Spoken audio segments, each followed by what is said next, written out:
各位早晨，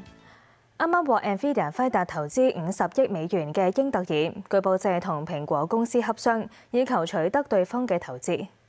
彭博報導，英特爾同蘋果正係討論點樣加緊雙方嘅合作，但商討仍然處於初步階段，未必達成協議。報導話，英特爾仲有接觸其他公司洽商引資以及合作嘅可能。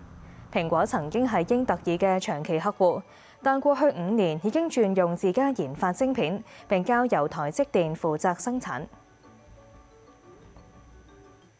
亞馬遜旗下自動駕駛公司 Zoox 正係向美國監管機構申請營運冇傳統控制系統嘅自駕車，反映呢間公司正係計劃擴大營運規模。根據美國國家公路交通安全管理局新公佈嘅文件顯示，Zoox 正係申請營運冇軚盤、油門同迫力等傳統控制系統嘅自駕車。若果獲得批准，公司將可以喺美國公路上部署多達2500架自駕車。Zoox 話正係同監管機構緊密合作，以求取得豁免。公司設於加州嘅自駕車廠已經喺今年6月營運，計劃年產1萬架自駕車。一節最新消息，天文台啱啱8點20分改發1號戒備信號。